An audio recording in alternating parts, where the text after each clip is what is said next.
जहाँ से हमने कल ख़त्म किया था वहीं से चलते हैं। ये आप सामने देख रहे हैं, ये हमारे बच्चों को जो हिस्ट्री पढ़ाई जाती है, आज जो मैं एग्ज़ाम्पल ले रहा हूँ ये 6ठी क्लास में से जो पहला एग्ज़ाम्पल है, पेज नंबर 46 है ये।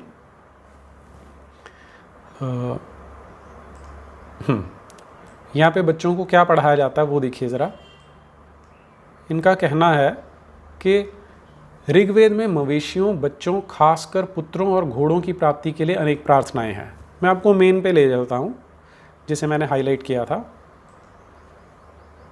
ये है, ये हमारे देश के बारे में बता रहे हैं कि आज से लगभग 2300-2400 वर्ष या उससे पुरानी बात बता रहे हैं। कुछ लड़ाइयाँ कि हमारा समाज लड़ाइयाँ करता था, तो कुछ लड़ाइयाँ पानी के स्रोतों और लोगों को बंदी बनाने के लिए भी लड़ी जाती थी। युद्ध में जीते गए धन का कुछ भाग सरदार रख लेते थे तथा कुछ हिस्सा पुरोहित को दिया जाता था। शेष धन आम लोगों में बांट दिया जाता था। अब अगर ये हमारे समाज की, हमारी इतिहास की ये सच्चाई है, तो बड़ा ही तुच्छ सा समाज है कि पानी के सोर्सेज के लिए लड़ाई करते थे, लोगों को बंदी बनाने के लिए लड़ाई करते थे और फिर उनसे लूटा हुआ पैसा आपस में बांट लेते थे। और पुरोहित तो इतने नीच हैं कि उनको कुछ हिस्सा दे दिया जाता था। जब 6ठी क्लास का बच्चा जो 12-13 साल का इसे पढ़ेगा तो कभी भी अपनी हिस्ट्री पर, अपने देश पर, अपनी परंपरा पे वो गर्व नहीं कर सकता। फिर आगे चलते हैं, इसी 6ठी क्लास की इसी किताब में पेज नंबर 60 पे आ जाइए। फिर उनमें बताया जाता है कि जो खेती बाड़ी की जाती थी, कृषि की जाती थी, इसमें कमर तोड़ परिवर्तन लगता था। ये काम ज़्यादातर दास, दासी और भूमिहीन खेतीहर मजदूर करते थे। तो आपको पूरी पिक्चर क्लियर होती है कि कैसा समाज था जहाँ पर के लोगों को बंदी बना के लाया जाता था, उन्हें गुलाम बना लिया और फिर उनसे खेतों में काम करवाया जाता था।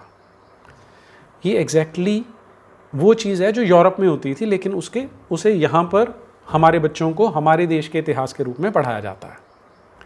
अब मैंने जब इसको पढ़ा तो ये मैंने RTE एप्लीकेशन लगाई थी, जो कॉपी मैं आपके साथ शेयर कर रहा हूँ।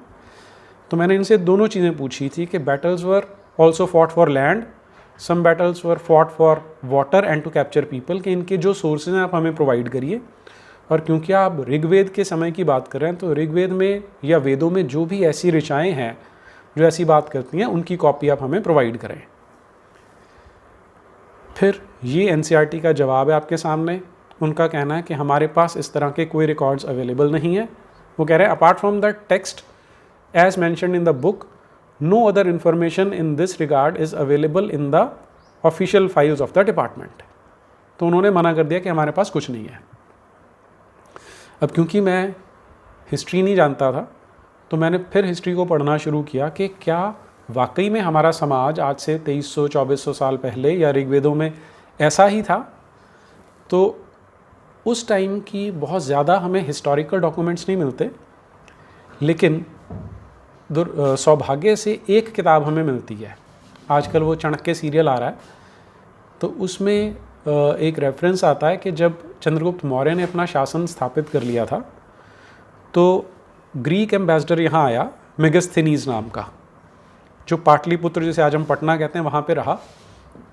उसने लगभग 12 साल वहाँ रहकर हमारे देश के समाज को स्टडी किया और उस पे उसने किताब लिखी। उस किताब को इंडिका कहा जाता है। अब उस पूरी की पूरी किताब तो नहीं मिलती, लेकिन उसके कुछ टुकड़े मिलते हैं, फ्रैगमेंट्स मिलते हैं। तो वो किताब मुझे मिली, तो मैंने उसमें देखा कि वो क्या बताता है। यह उसका page number 206। Remarkable fact about India that all the Indians are free and not one of them is a slave। तो ये कमाल की बात बता रहा है कि पूरी दुनिया भर में इंडिया एक ऐसा रिमार्केबल देश है जहाँ पर एक भी गुलाम नहीं है। फिर वो आगे पेज नंबर 208 पे चलते हैं। यहाँ पे वो लैकोडोमिनियंस थे जो नॉर्थ ईस्टर्न यूरोप में रहते थे। तो वो वैसे किसी को गुलाम नहीं बनाते थे, तो उनके बारे में बता रहा है कि वो हेलोट्स को स्लेव्स बना के रख लेते हैं जो कि विदेशी हैं। But the Indians do not even use aliens as slaves as much less a countryman of their own. लेकिन हिंदुस्तान के जो लोग हैं वो विदेशियों को भी गुलाम नहीं बनाते, अपने देश के लोगों को तो क्या ही गुलाम बनाएंगे वो। तो अब इससे ज़्यादा स्पष्ट आपको प्रमाण नहीं चाहिए हो सकता कि हमारे देश में गुलाम प्रथा नहीं थी, लेकिन फिर भी हमारे बच्चों को इससे बिल्कुल उल्टा पढ़ाया जा रहा है। फिर इसी किताब में आगे वो बताता है,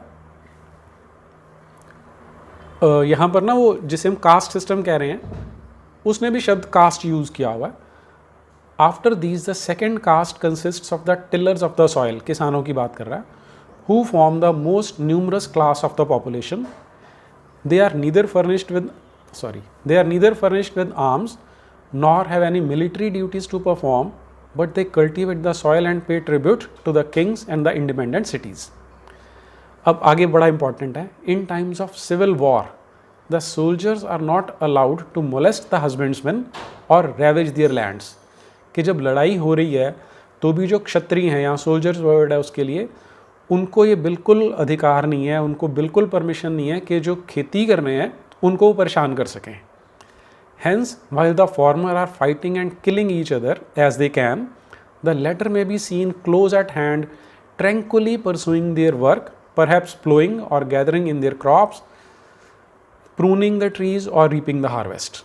तो बिल्कुल क्लियर करके वो एक बार फिर से बता रहा है कि जब लड़ाई भी हो रही है तो क्षत्रिय एक दूसरे से लड़ते हैं, वो एक दूसरे को मारते हैं, एक दूसरे को मार सकते हैं, लेकिन आप देखेंगे कि उनके साथ ही साथ जो किसान हैं वो अपनी खेती बाड़ी कर रहे हैं और उनको कभी कोई तंग नहीं करता।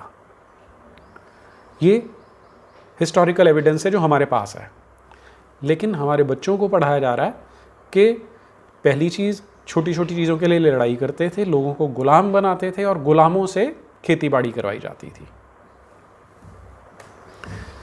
फिर इसके बाद जब मेरे पास ये आया, मैंने फिर किताब लिख दी इसकी, तब हमने हाई कोर्ट में पिटिशन डाला, फिर वो पिटिशन एनसीईआरटी के पास गया, जेएनयू में गया, फिर वहाँ से जो आंसर हमारे पास आया, अब मैं वो आपके साथ शेयर कर रहा हूँ।